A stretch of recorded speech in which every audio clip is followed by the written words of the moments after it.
श्री शिवाय नमस्तुभ्यम। जय श्री कृष्ण। 2025 की आखिरी एकादशी पौष पुत्रदा एकादशी आ गई है। नाम से ही स्पष्ट है, संतान सुख देने वाली एकादशी। आइए जानते हैं इस दिन आपको खाटू श्याम बाबा का एक चमत्कारी उपाय अपने घर पर कैसे करना है ताकि आपकी मनोकामना, मनचाही संतान की कामना सिद्ध हो। कलयुग के देवता और भगवान श्री कृष्ण के स्वरूप कहे जाते हैं खाटू श्याम बाबा। अगर उनके उपाय घर पर किया जाए ना एकादशी के दिन तो अनंत गुना लाभ होता है। सबसे पहले जान लेते हैं कब है एकादशी, व्रत करने का सही दिन क्या रहेगा और साथ के साथ कुछ श्रेष्ठ जानकारी कैसे आप व्रत करें ताकि आपके संतान की कामना सिद्ध हो। सरल उपाय, पूजा विधि, संपूर्ण नियम इस छोटे से वीडियो में आपको प्राप्त हो जाएगी। बस आप अंत तक बने रहें। एकादशी तिथि व्रतों में सबसे सुंदर कही गई है। एकादशी व्रत करने से पितृ भी प्रसन्न होते हैं, आपकी कुंडली में जो दोष चल रहा है उसका निवारण होता है और संतान सुख देने वाली एकादशी दो आती है साल में। एक सावन के महीने में जो सावन पुत्रदा एकादशी कही जाती है, एक पौष महीने में जो कि अब आ ही गई है। अगर आप पहली बार भी इस व्रत को प्रभु का नाम लेकर शुरू करना चाहते हैं या मात्र इसी एकादशी का व्रत करना चाहते हैं तो हरि इच्छा स्वरूप आप जरूर कीजिएगा। कोई दोष नहीं, बहुत सुंदर ही इसका परिणाम मिलेगा और आप जिस कामना के तहत, संकल्प के तहत इस व्रत को करेंगे, निश्चित रूप से पति पत्नी की वह कामना सिद्ध होगी। दोनों पति पत्नी का पांचवा, जो कुंडली में पांचवा घर होता है ना, वह ज्योतिष अनुसार संतान के लिए कहा गया है। अगर वह समृद्ध है तो संतान कामना, पुत्र प्राप्ति से कोई नहीं रोक सकता। पहले से पुत्रियां हैं और आप चाहते हैं कि प्रभु कान्हा स्वरूप में आप हमारे घर आए तो निश्चित रूप से यह सरल उपाय आपको करना चाहिए। संकल्प कैसे लिया जाता है? आपने दाहिने हाथ में सबसे पहले आप व्रत के दिन स्नान इत्यादि से निवृत्त हों। जैसा गुरुजी कहते हैं, एकादशी के दिन तुलसी की लकड़ी को घुमाकर आपको, अर्थात पानी में हल्का सा घुमा लेना चाहिए, गंगा जल मिलाकर आप सभी को स्नान करना चाहिए। आप सभी को ओम नमो भगवते वासुदेवाय महामंत्र का जाप ज्यादा से ज्यादा करने का प्रयत्न करना चाहिए। साथ के साथ प्रभु जी का नाम स्मरण ध्यान करते हुए आप सभी को सबसे पहले सूर्य भगवान को भी जल चढ़ाना चाहिए, क्योंकि पौष का महीना है। सूर्य भगवान की आराधना बिना तो कोई भी कार्य सफल नहीं है। सूर्य भगवान प्रत्यक्ष देवता रूप में कहे जाते हैं। उनके जल के लोटे में आप थोड़ा सा लाल पुष्प, लाल चंदन यह डालकर ओम घृणी सूर्याय नमो नमः कहते हुए सूर्य भगवान को जल चढ़ाते हैं तो निश्चित रूप से वह मनोकामना सूर्य भगवान की कुंडली में स्थिति मजबूत होती है। तुलसी में कभी भी एकादशी के दिन जल नहीं चढ़ाया जाता, मात्र दीपदान किया जाता है। यही तुलसी पूजा कही जाती है, क्योंकि तुलसी माता स्वयं निर्जल एकादशी का व्रत रखती हैं। साथ के साथ आप सभी तुलसी तोड़ेंगे भी नहीं। पहले से टूटी हुई तुलसी या झड़ी हुई तुलसी या पहले से भोग में चढ़ाई गई तुलसी कई बार प्रयोग में ली जा सकती है। ठीक है जी, यह तो बात हो गई। इसके साथ साथ आप सभी को संकल्प कैसे लेना है? अपने घर के मंदिर में जैसे आप सब काम से निवृत्त हो जाए, कोशिश करें इस दिन पीताम्बर अर्थात पीले रंग के कपड़े पहने, जो कि प्रभु जी को बहुत प्रिय है। इसके बाद आप सभी को अपने घर के मंदिर में श्री नारायण के लड्डू गोपाल या कोई भी विग्रह स्वरूप हो, उन्हें स्थापित कर लेना है। कलश स्थापना की कोई विशेष आवश्यकता नहीं है, बस मात्र आप दीपक लगा दीजिए। चाहे तो पूरे दिन अखंड दीप भी प्रज्वलित कर सकते हैं, बहुत ही सुंदर इसका परिणाम मिलता है। गोल बत्ती का दीपक पूरा दिन जलता रहे, रात्रि भर जलता रहे तो अति उत्तम है। अगर दीपक नहीं भी जल पाता है तो सामान्य जितनी देर पूजा आप कर पाए उतनी देर भी आप प्रज्वलित कर सकते हैं, यह भी पर्याप्त है। इस दिन 11, 21, 51 आप जितने भी हों पीले फूल भगवान जी के निमित्त उन्हें समर्पित करें। उन्हें तुलसी की लकड़ी का दीपक प्रिय है, उनके समक्ष प्रस्तुत करें, प्रज्वलित करें। तुलसी की लकड़ी को घिसकर हरि चंदन बनाकर भगवान जी को समर्पित करें। आप निरंतर भगवान जी का ध्यान स्मरण कर कर उनकी पूजा करें और फलाहारी चीजों को तुलसी पत्र रखकर भगवान को भोग लगाएं। स्नान जो है आप कराते हैं तो दूध, दही, घी, शक्कर, शहद शंख में भरकर जो है तुलसी पत्र रखकर अगर भगवान को स्नान कराते हैं, सामान्य जल से स्नान कराते हैं और इस पंचामृत को, जो भगवान जी का चरणामृत है, इसे ग्रहण कर लेते हैं तो भी अनंत गुना लाभ देखा गया है। आप यह कार्य जरूर कीजिएगा। इसके बाद संकल्प लिया जाता है। अपने दाहिने हाथ में थोड़ा सा अक्षत नहीं इस दिन प्रयोग होंगे, क्योंकि चावल का न तो स्पर्श करना है, न पूजा में सम्मिलित करना है, न ही खाने में, क्योंकि दोष लगता है, यह भारी पाप माना जाता है। तो पूजा में आप तिल का, सफेद तिल का ही प्रयोग कीजिएगा, पुष्प का ही प्रयोग कीजिए और उसी से आप संकल्प लीजिए। पति पत्नी इस व्रत को करते हैं तो उत्तम होता है।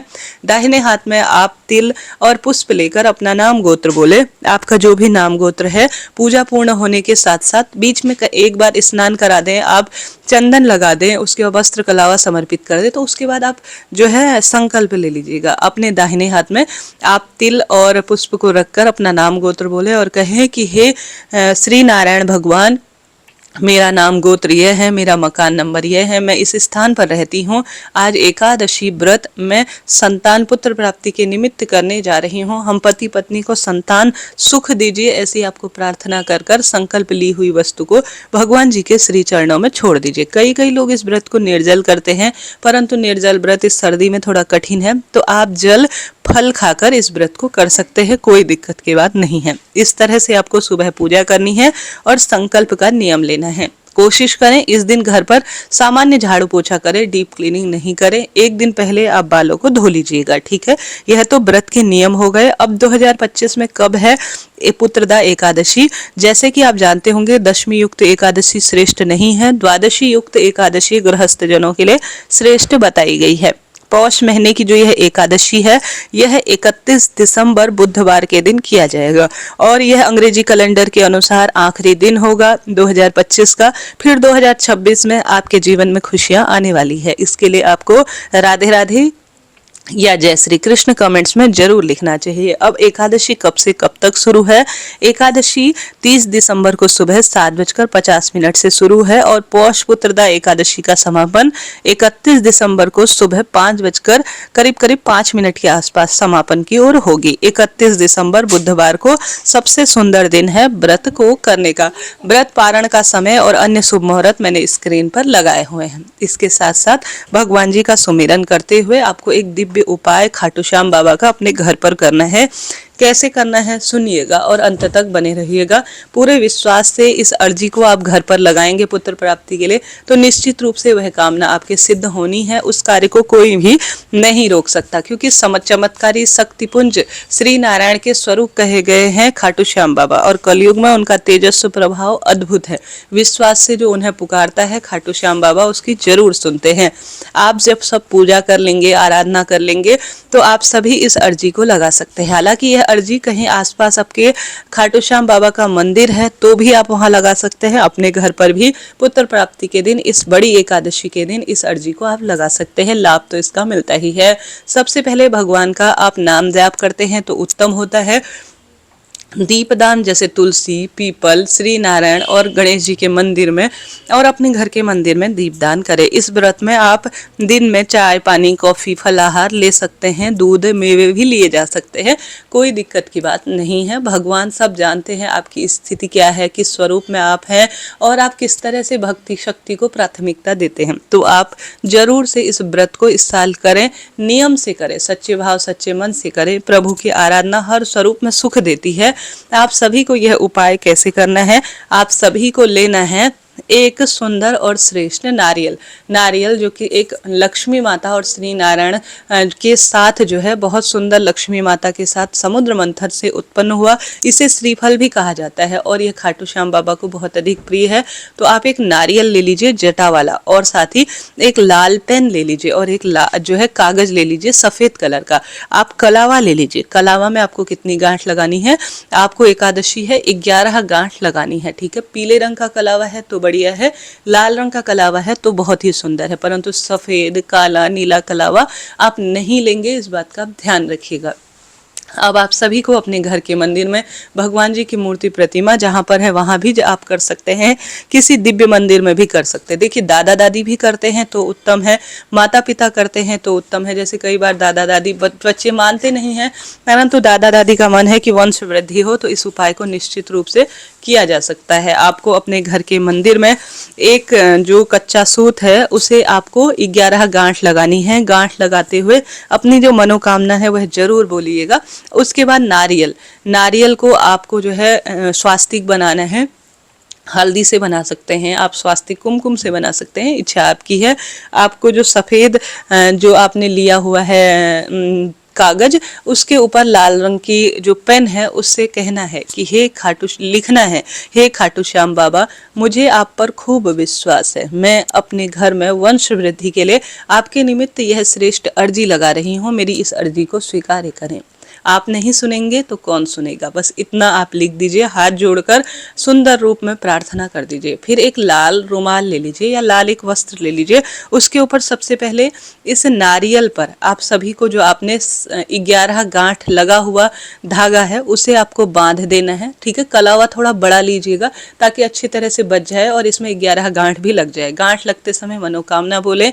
लाल वस्त्र के ऊपर इस नारियल को जिसमें आपने मौली बांधी है, स्वास्तिक बनाया है, उसे रख दीजिए। उसके बाद आपने जो अर्जी बनाई है, लगाई है, उसे अच्छी तरह से सफ़ेद उससे जो कागज में लिखी है लाल पेन से, उसे अच्छी तरह से मोड़ दीजिए और साथ के साथ आप सभी को सुंदर भाव सच्चे मन से, संभव हो तो तुलसी का पत्ता भी 2 की संख्या में इसमें रख दीजिए। ठीक है, आपने नारियल रख दिया और जो है धागा रख दिया और अर्जी रख दी और तुलसी का पत्ता रख दिया।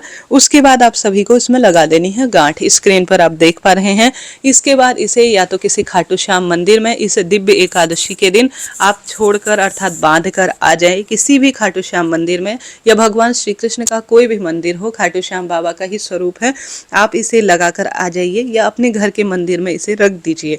अगर विश्वास से करेंगे तो इस एकादशी से शुरू करते हुए बाबा आपकी सुनेंगे और आपकी कामना निश्चित रूप से सिद्ध करेंगे। तो इस तरह से आपको यह खाटू श्याम बाबा की अर्जी लगानी है, इससे अनंत गुना लाभ होता है। इस दिन अपने घर पर आप सुंदर रूप में भगवान बाल गोपाल की सेवा पूजा करते हैं, उन्हें दूध समर्पित करते हैं, शिवलिंग पार्थिव शिवलिंग पूजा करते हैं तो भी अनंत गुना लाभ होता है। देखिए, पार्थिव शिवलिंग पूजा भगवान श्री कृष्ण ने संतान पूजन के लिए, संतान प्राप्ति के लिए की थी, ऐसा शास्त्र वर्णन करता है। तो आप सभी कोशिश करें संतान कामना के लिए। आप मिट्टी, आप चाहें पीपल पेड़ की जड़ की मिट्टी ले सकते हैं, आप बेलपत्र पेड़ के जड़ की मिट्टी ले सकते हैं, यह सब इच्छा आपकी है। कहा जाता है जो भी पूर्ण विश्वास, सच्चे भाव, श्रद्धा से अगर पार्थिव शिवलिंग का निर्माण करता है, जैसे कच्चा दूध आपको मिलाना है, मक्खन मिलाना है, इस बात का आपको ध्यान रखना है और जो है आपको संकल्प लेकर इस दिन पार्थिव शिवलिंग का निर्माण करना है। और आप सभी महादेव के शिवलिंग पर भी पंचामृत चढ़ाएं, संतानेश्वर महादेव की जय कहते हुए आप सभी को महादेव की पूजा करनी है और पार्थिव शिवलिंग का भी निर्माण करना है। कहा जाता है जो भी पार्थिव शिवलिंग का निर्माण संतान कामना के तहत इस दिन कर लेता है, उसकी कामना सिद्ध हो जाती है। तो पुत्र प्राप्ति की बात आपको मैंने पूरी तरह से बताई। आप इस तरह से व्रत कर कम से कम 1-2 उपाय तो आप कीजिएगा। गुरु जी द्वारा बताए गए खीर के उपाय और अन्य उपाय धीरे धीरे चैनल पर आएंगे, तो इसके लिए आपको चैनल से जुड़ना पड़ेगा, सब्सक्राइब करना पड़ेगा और कमेंट्स में अपनी बात भी कहनी पड़ेगी। तो आप भगवान जी के समक्ष अपनी मनोकामना कहें और पूर्ण विश्वास से करेंगे तो बाबा आपकी जरूर सुनेंगे। इस दिन दान पुण्य की बहुत महत्वता है क्योंकि साल का अंतिम दिन है।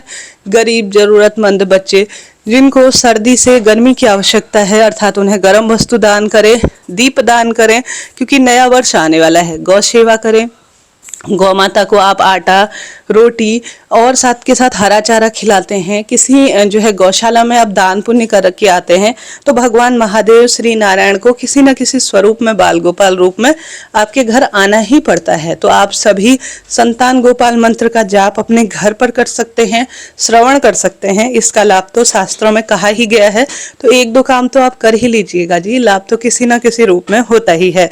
तो इस तरह से आपको कम से कम गौ सेवा करनी है, दीप दान करना है, महादेव श्री नारायण की पूजा करनी है, खाटू श्याम बाबा का उपाय व्रत के साथ करना है। व्रत नहीं कर पाते किसी कारण से तो कम से कम पति या पत्नी एक जना फलाहारी इसको व्रत को पूर्ण रूप से आप कर सकते हैं, तो लाभ तो होता ही है। तो बहुत सुंदर दिन है, श्रेष्ठ इस दिन की प्रधानता कही गई है और साल का अंतिम दिन है 2026। उम्मीद के साथ आप उपाय करेंगे, पूजा करेंगे, नियमों का पालन करेंगे तो निश्चित रूप से व्रत तो संपूर्ण श्रेष्ठ होता ही है। पूरा दिन और रात को इस व्रत को किया जाता है और दूसरे दिन जैसा मैंने बताया इस व्रत के नियम शुरू हो जाते हैं दसवीं से। दसवीं की रात को आपको प्याज लहसुन नहीं खाना है, शुद्ध सात्विक भोजन करना है।